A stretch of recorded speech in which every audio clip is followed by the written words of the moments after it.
"You can't afford this hotel," my brother said. Then security exposed who I really was. Those 6 words landed light and clean, like a stone skipping across a dark pond. He didn't shout them. He didn't need to.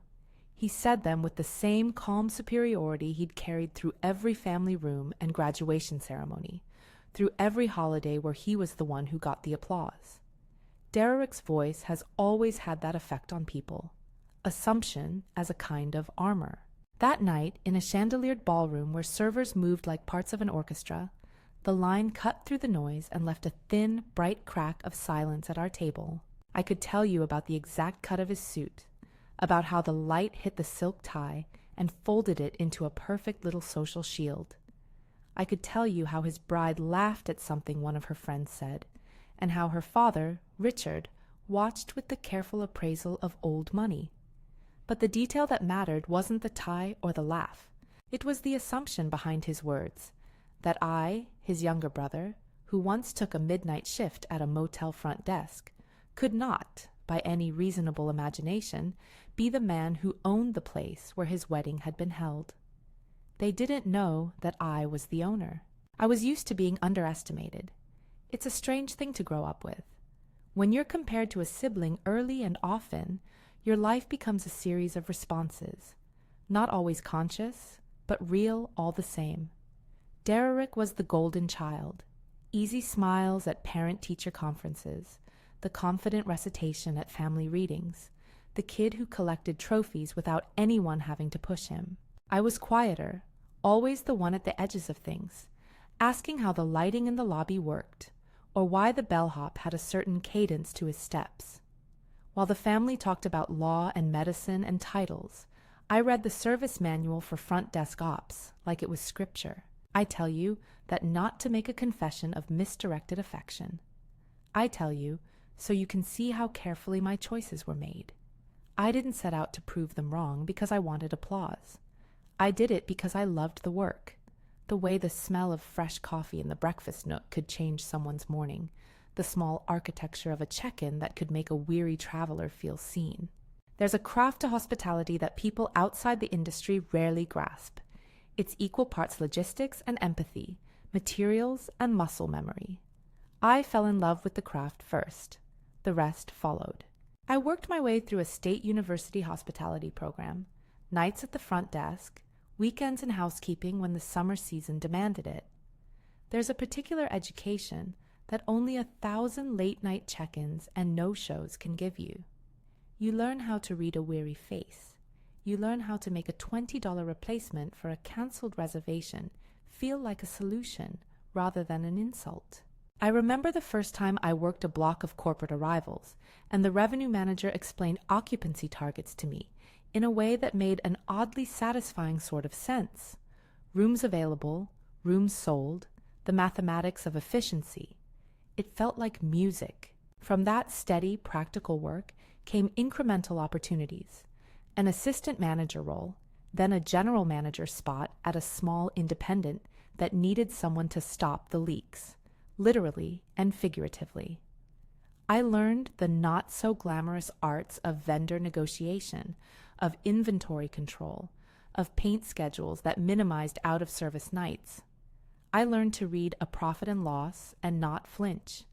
I learned that pockets of wasted expense hide inside the habit of, we've always done it this way, and that if you can teach a staff how to care, truly care, an entire hotel can change its rhythm. My first property purchase wasn't a headline move. It was a tired roadside motel with a sagging sign and a parking lot that collected more weeds than cars. Night light bulbs were replaced with warm LEDs.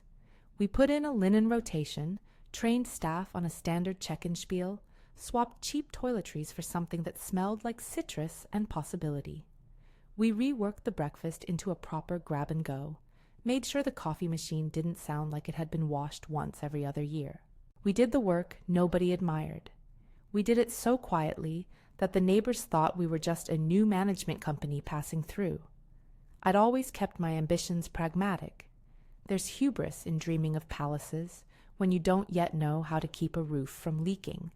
So I built a system, one that could identify underperforming assets, map out the 3 things that would move the needle quickest: service, cleanliness, predictable check-in, and then repeat the process. The trick wasn't glamour, it was consistency. If you remove guesswork from the guest experience, people start to trust you. Trust translates into bookings. Bookings translate into the ability to fix slow-moving debt and to make the place reflect the care put into it. Along the way, I set up a holding and management structure under a neutral name. Riverside Hospitality Group, no flashy logo, no press releases, was deliberately unremarkable. It let us bid on contracts without the awkwardness of family gossip attached to it. My choice to stay private was strategic and deeply personal.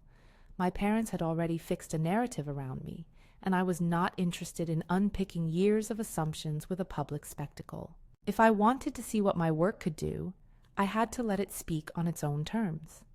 That decision kept the family comfortably misinformed.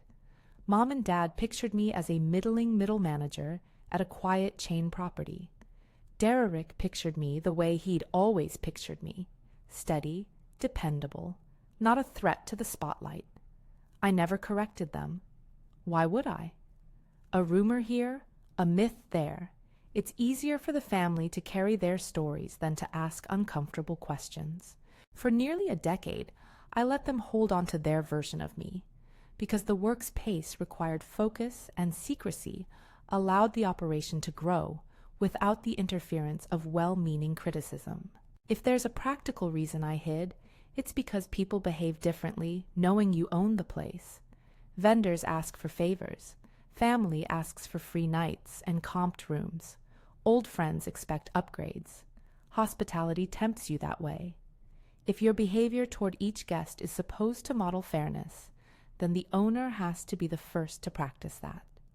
Ownership requires a neutrality of treatment that, when applied inconsistently, corrodes a brand faster than any leaky roof. I was, up to a point, proof of that discipline. I would show up in a threadbare sweater to inspections.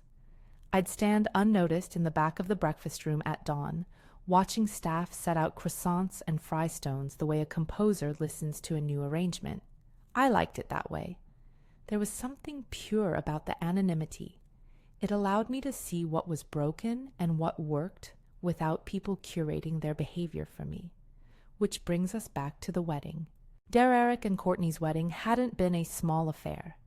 Invitations went out early, RSVPs with the practiced efficiency of a family used to organizing. When they chose the Belmont estate, it wasn't because of my involvement, at least not in the family's eyes. The Belmont was one of those places that looks like it was designed to finish sentences. Columns, gardens that smelled faintly of rosemary and jasmine at dusk, a grand ballroom with a plaster ceiling painted in a soft sky. The bar had a collection of glassware that clinked with a satisfying, deliberate tone. The valet drive had a circle of pavers that, in a different life, had probably allowed carriages to pivot with grace. My mother called me 2 months before, and in the sweet rhythm of someone arranging the minutiae of a family event, suggested I sleep at a quiet roadside motel a few exits down. She'd called the place cozy. It was one of those moments where the family's internal map tried to accommodate me into a place that felt safe and known. "It will be simpler," she said. "We can be together. Don't make it complicated." I agreed, largely because I didn't want a fuss. Some choices in life are made because you're protecting something else: peace, dignity, the ability to watch things happen without stepping on toes. Also, I had the staffing plan to execute for the weekend. The Belmont was my flagship.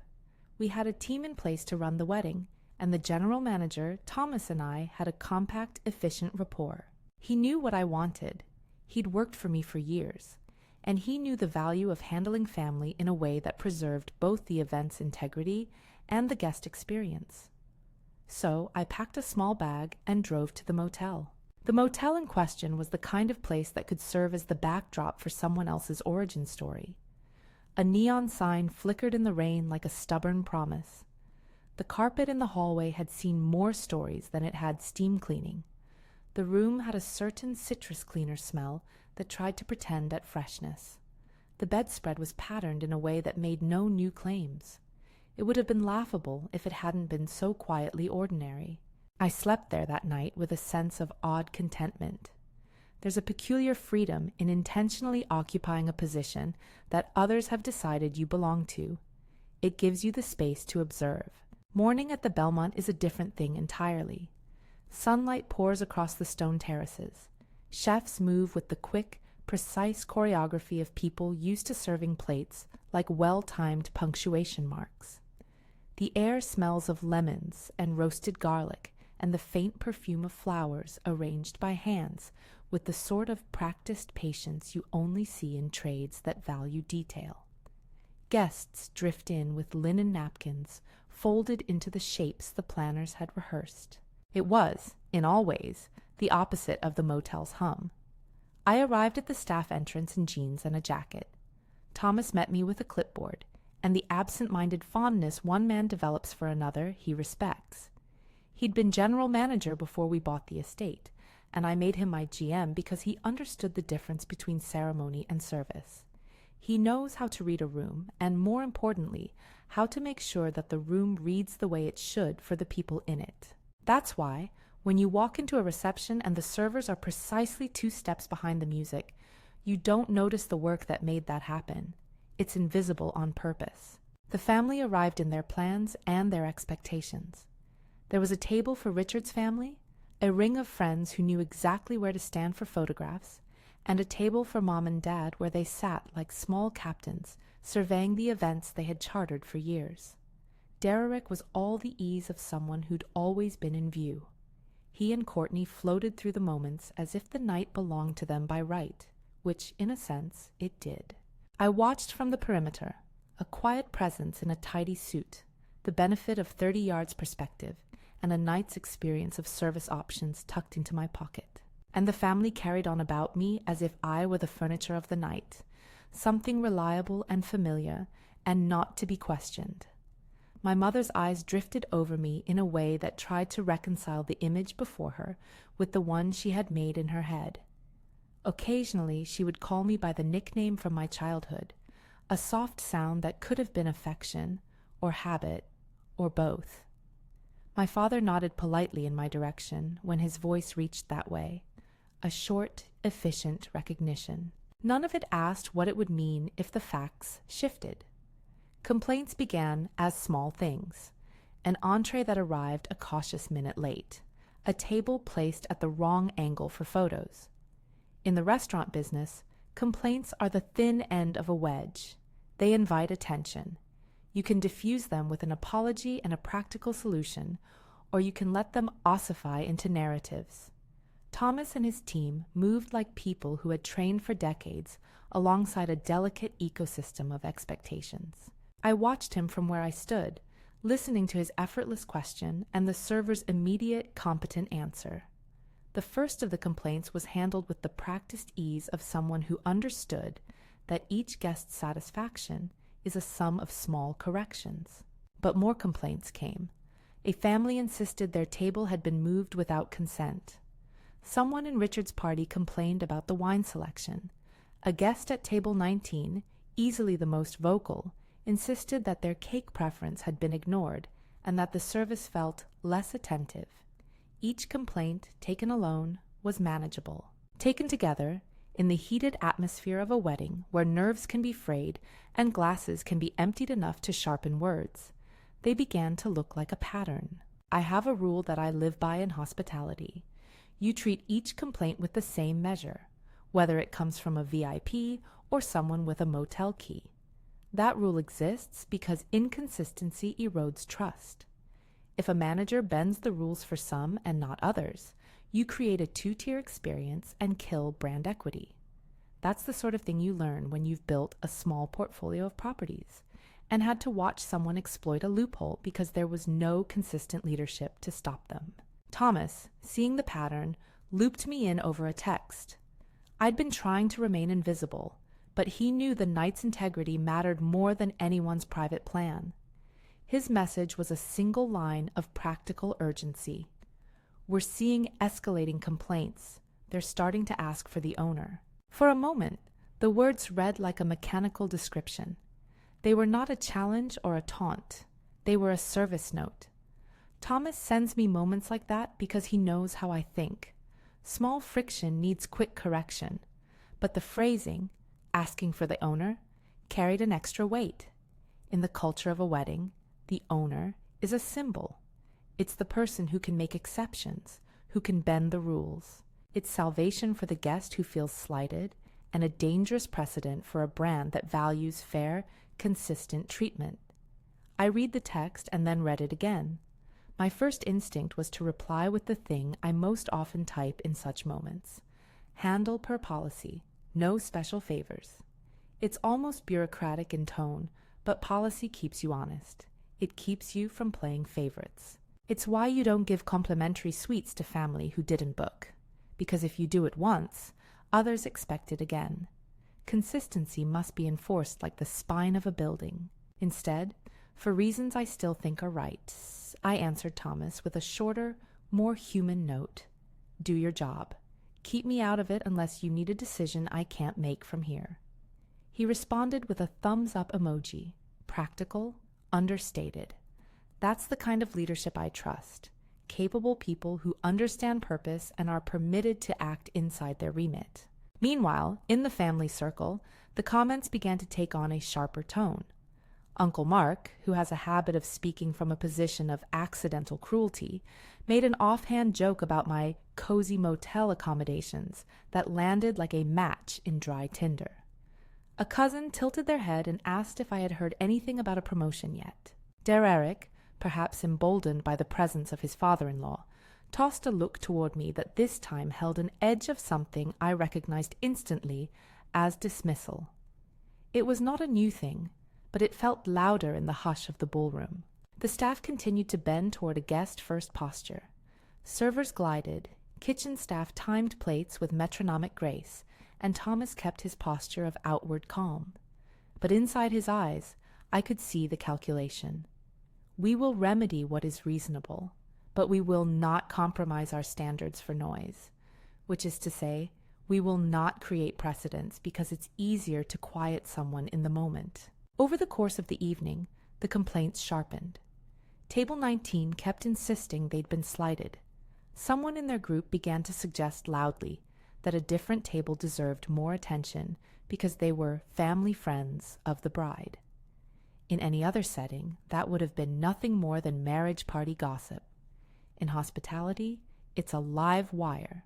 Special treatment is a currency, and it's always far more toxic when given unevenly.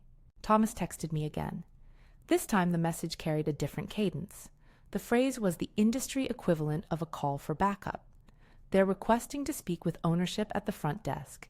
Security is here. He added a line only because he knows my temperament. I thought you should know before it goes sideways.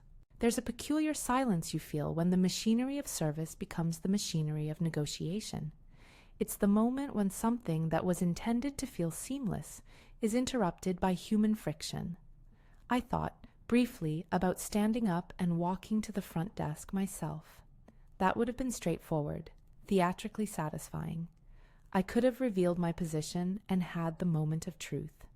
But I'd learned long ago that spectacle is rarely useful. It gratifies the ego, it confuses the staff, it creates an expectation of owner intervention that poisons future operations. Instead, I slipped into the staff hallway where Thomas waited by the service entrance, his expression that easy, competent face people crave in emergencies. He was a man who could manage both the marquee and the mop closet, and I trusted him more than the impulse to theatrically correct family narratives. He briefed me quietly. They want to be made whole. They've been loud. Security's holding with the guest relations packet. If you want me to step to the mic and say, we'll make an exception, I can. Or we can enforce policy. Your call. I let the decision sit with me for a heartbeat. The room beyond the door hummed with music and the clinking of forks, the soundtrack to a night that for most guests would become a series of pleasant memories. For a small group of people, it was turning into a contest. I said calmly, enforce policy, no exceptions. Thomas's jaw set the smallest degree.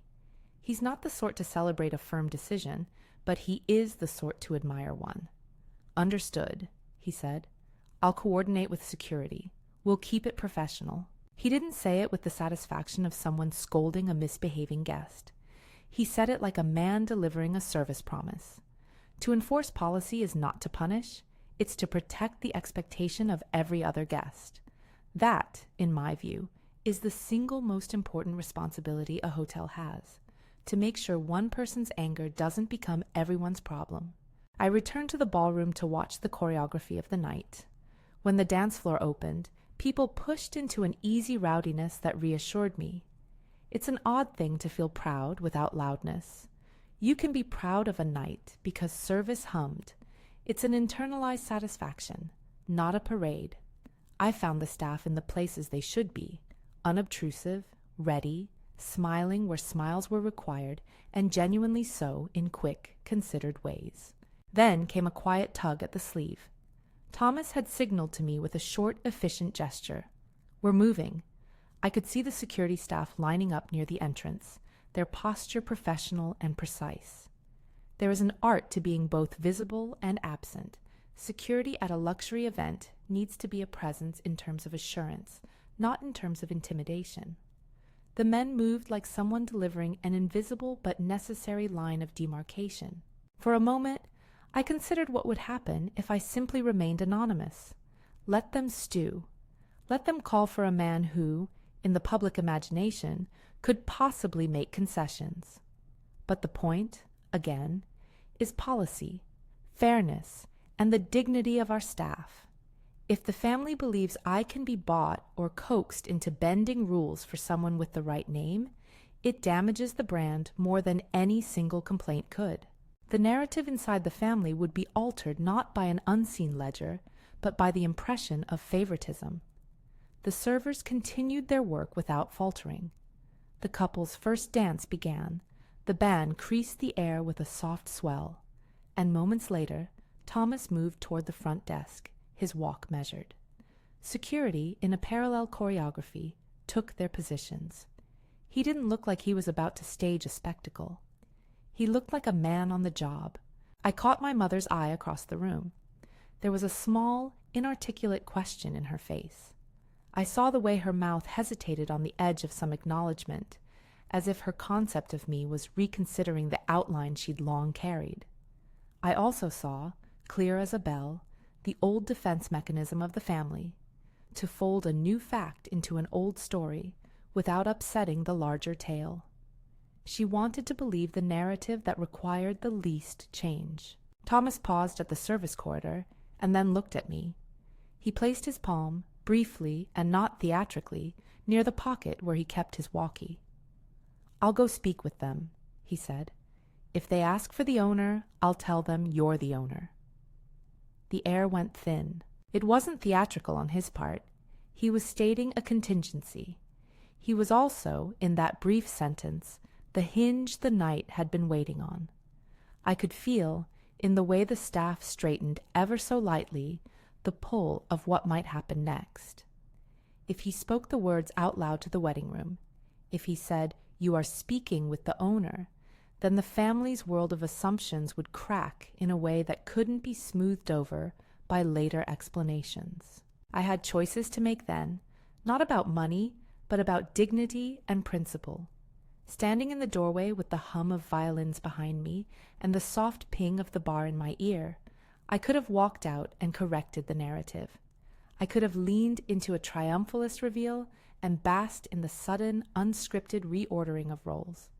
But the work I'd done to build a brand was not built to be undone by a single moment of personal satisfaction.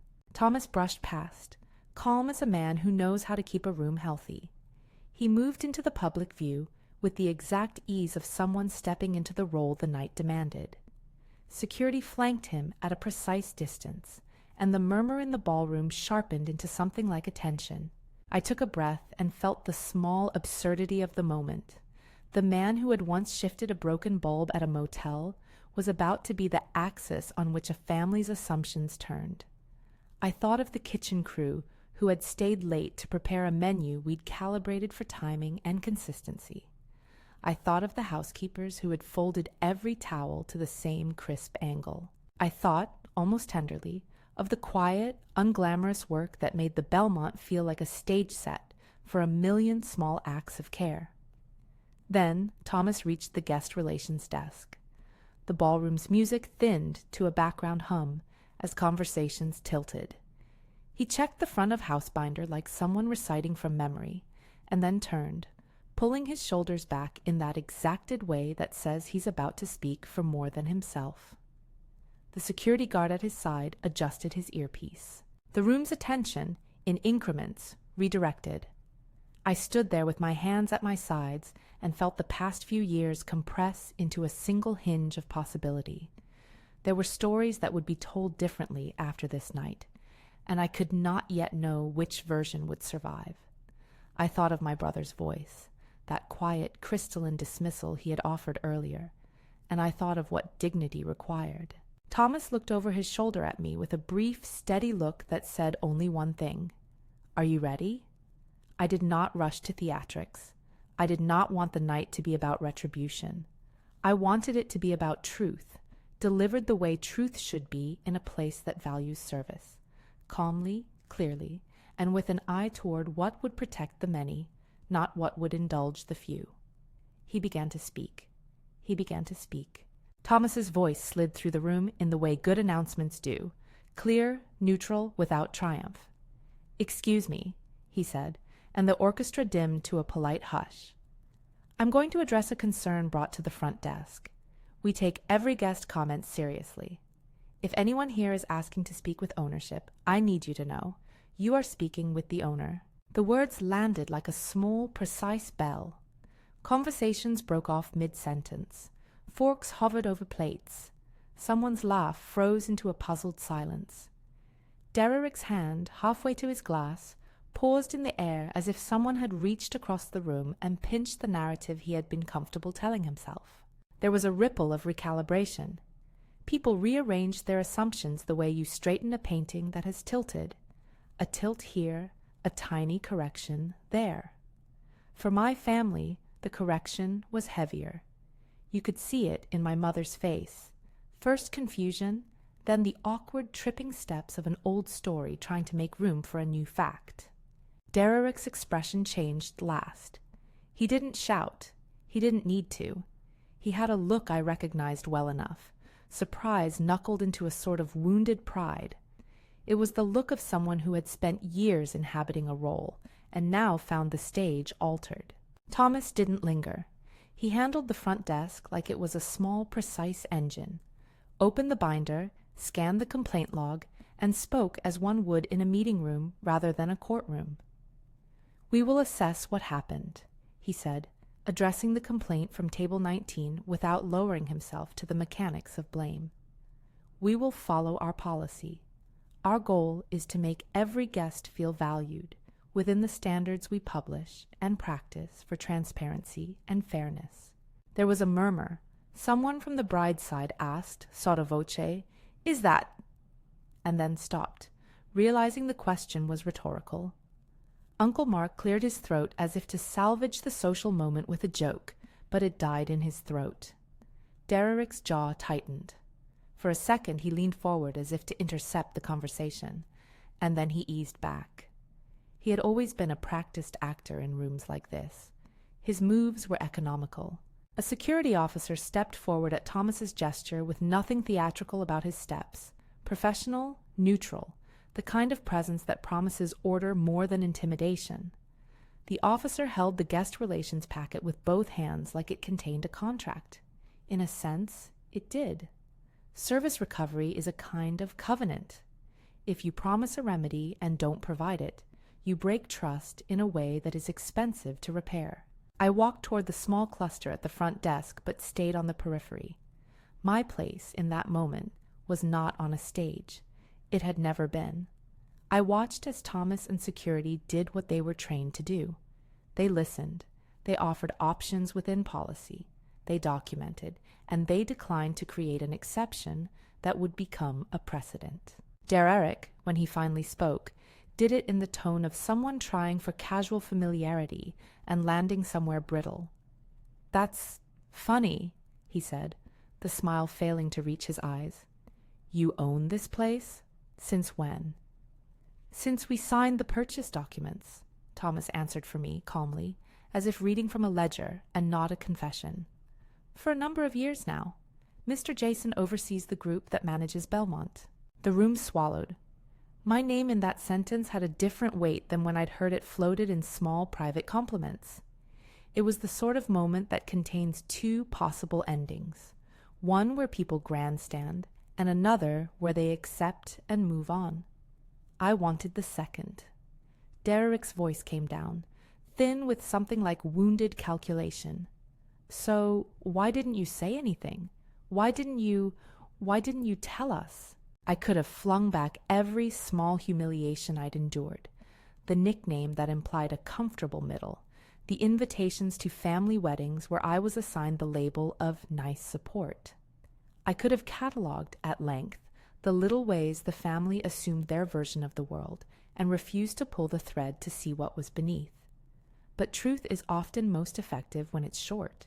I didn't tell you because I wanted my work to stand on its own, I said. I wanted to build things without opinion or pressure. If we start bending rules because someone has a family name, the brand is compromised. I run this place to the standards we set, not to personalities. That answer landed like a small, quiet law. People nod when it's procedural and fair. They bristle when it feels like avoidance. My mother's mouth opened and closed once, the sort of movement that is part remonstrance and part attempt to rearrange her expectations of what being a mother means. Jason, she said, my childhood nickname soft and oddly pleading. We thought, you were always so modest. We thought you liked it that way. I like the work, I said. I like what we do. Modesty and privacy are choices I made. But tonight, those choices don't change what fairness requires. Derek pushed back, trying to reframe the question as an accusation.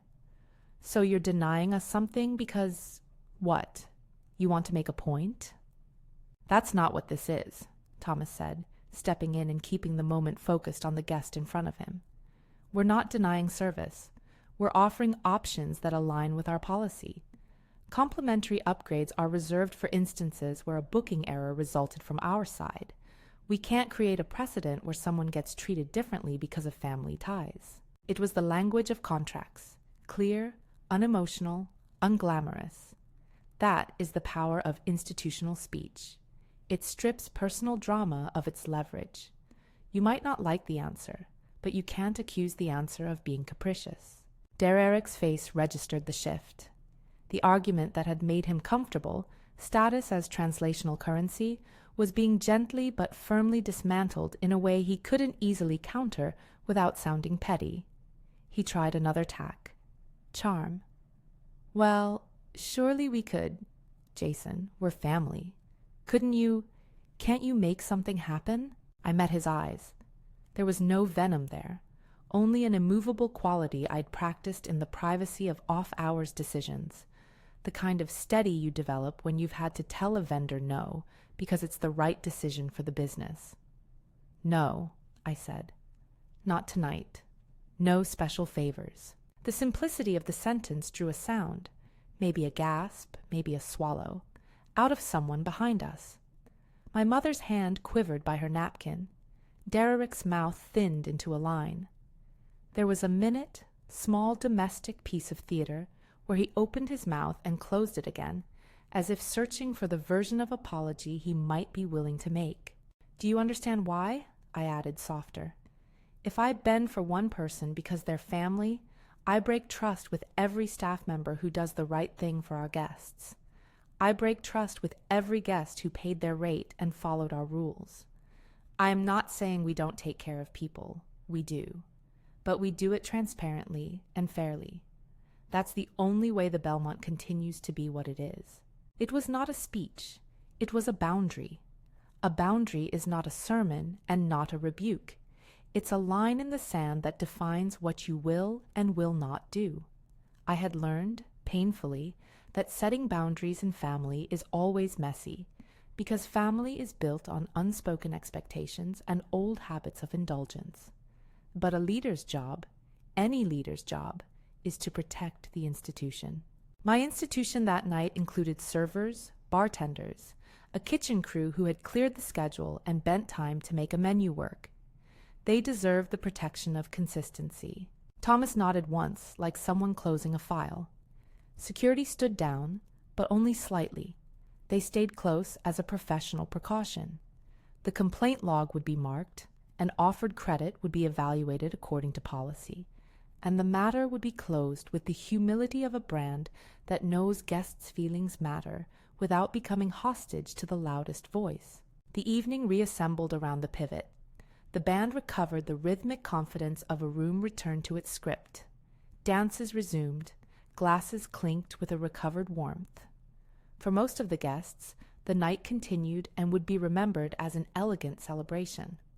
For my family, the night had been altered in a way that could not be fully smoothed over with later conversation. Assumptions had been corrected in public. After the reception, when the crowd diminished and the staff began the quiet, efficient work of resetting plates and clearing centerpieces, Thomas found me in the service corridor. The air in the back hall smelled of lemon oil and the warmth of dish rooms, of a night's work coming to a close. He clapped a hand to my shoulder in the way of men who have worked alongside one another and built something durable. "You did what you said you would do," he said. "We kept standards. They'll grumble, they'll talk, but the team," he gave a small, honest smile, "the team knows we didn't cave." We walked through the kitchen where chefs were putting away garnishes and the line cooks were wiping down stainless steel. The housekeepers passed with carts like small, quiet caravans, towels folded with the exactitude that makes no one notice when it's right, and everyone notice when it's not. There was a small sense of victory in the practical. The work had been preserved. "Do you want me to do anything else?" Thomas asked. "No," I said. "Not now." There was a tightness that I felt, not of pride exactly, but of tiredness. Authority exacts a toll. It is not always a reward. You trade applause for the burden of telling the honest truth. I went to the owner's suite alone after the staff had begun to trickle out. The suite is a quiet place by design, a modest sitting room with a small collection of books, a view over the gardens, and a bed that speaks more to rest than to ostentation. There was no trumpet of victory to be had there, just the soft, ordinary satisfaction of a workday that ended true to the principles that had built it. I slept in a way that felt like a book closing with a sense of completion. Not the triumphant sleep of someone who had orchestrated a public spectacle, but the sleep of someone who had kept a promise, to staff, to guests, to a set of operating principles.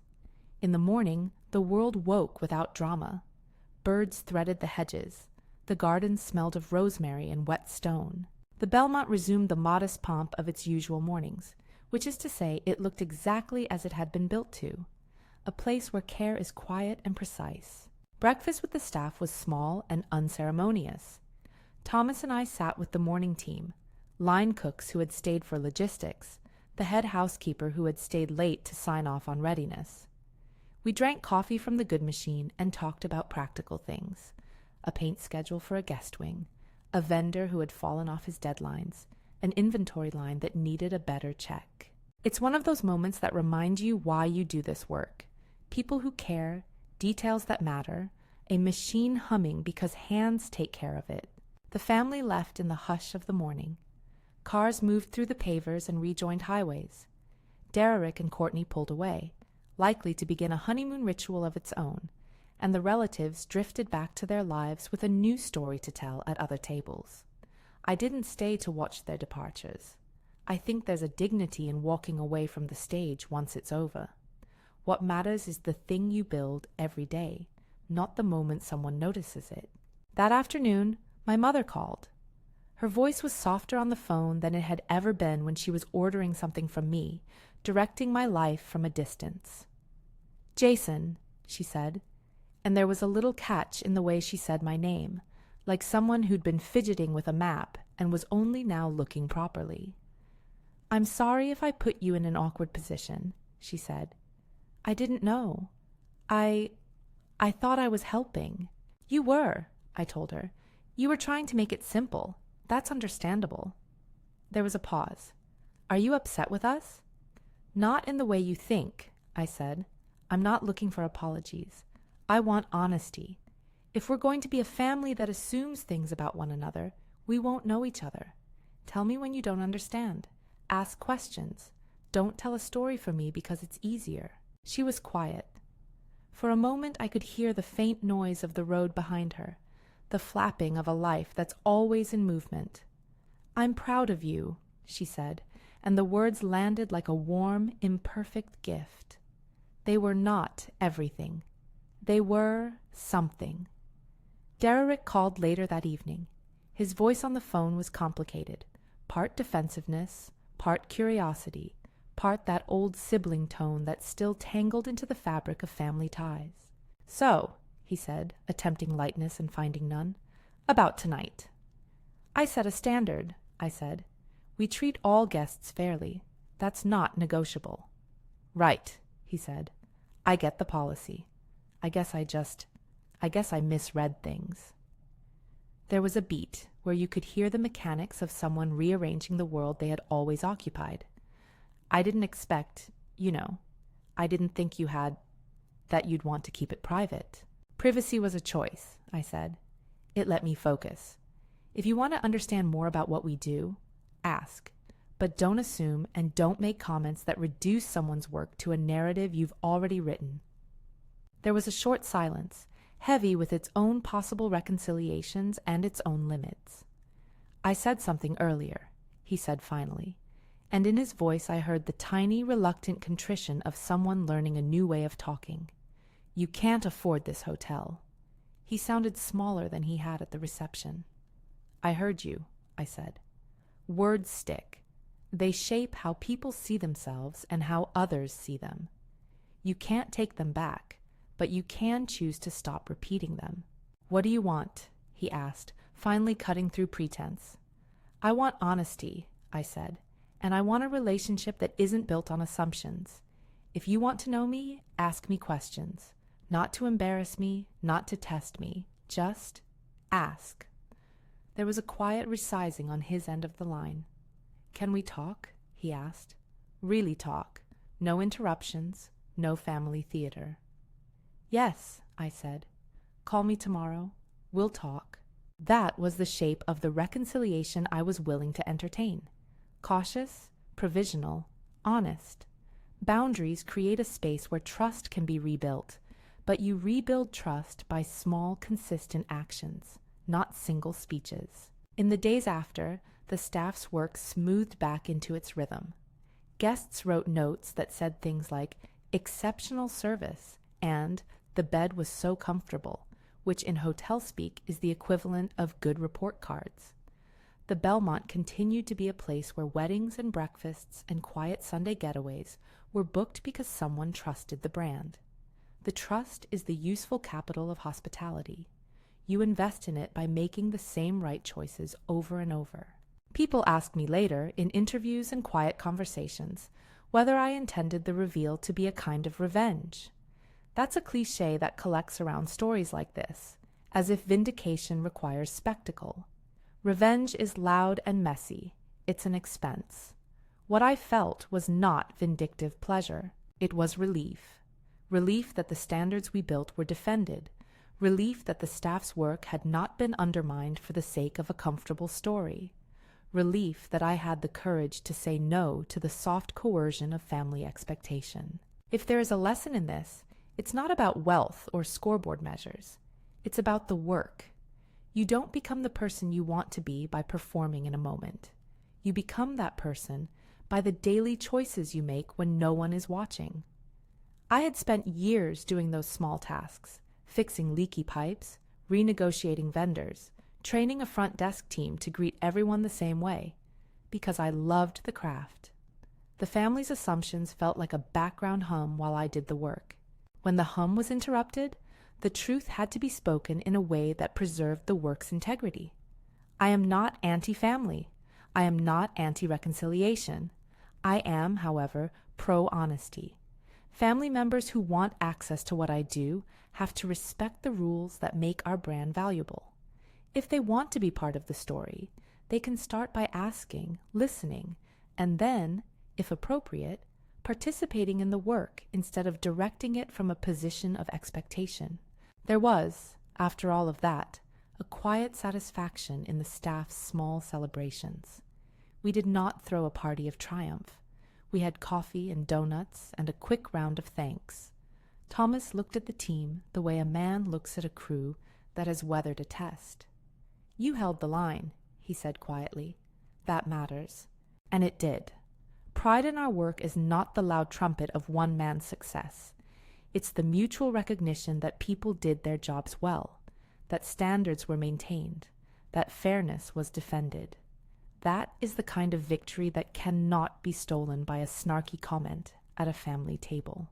The narrative that owed me something was not, in the end, owed by anyone but myself. Validation often feels like applause from other people, but the kind that matters is quieter, the steady accumulation of evidence that you can do hard things well. That evidence lives in profit and loss sheets when they show improved operation. Yes, but it lives more importantly in the staff who feel secure about how they'll be treated, in the guest who returns because of a reliable experience, in the kitchen that knows tomorrow's mise en place will be the same as today's. If you've ever been underestimated, if someone's words tried to place you in a corner you don't belong in, there's a set of quiet responses that works better than shouting. Do the work, build the systems, teach people to do it the same way even when you're not there. Set your boundaries calmly and hold them. The rest, over time, reconfigures itself. Before I close, if this story resonates, if you've ever been assigned a role by your family or your coworkers that didn't fit, you can share it below. I read every comment, and if you want a deep dive on the practical side, how we systematically turn around underperforming properties without theatrics, I've got a breakdown you can watch next. For now, I'll keep doing what I love, showing up, protecting the work, and letting the small, consistent choices do the heavy lifting. That night, after the guests had left and the staff had finished their tasks, I walked once more past the valet circle, past the pavers smoothed by carriage and tire. The neon sign of that motel flickered somewhere further down the highway, an odd twin to the chandeliers we'd polished all week. Both places were part of the same story of care. One was cheap and utilitarian, the other cultivated and ceremonial. Both deserved the same diligence. I stood under the Belmont's porch light for a moment and felt, simply, that I had done my job. The relief was quiet and deep. It had nothing to do with proving someone wrong, and everything to do with honoring the work that had allowed me to be here in the first place. Then I went inside, and we began again. The next day's bookings, the next inventory check, the next staff briefing, because that is what ownership really looks like, an unglamorous, steady commitment to getting the small things right over and over.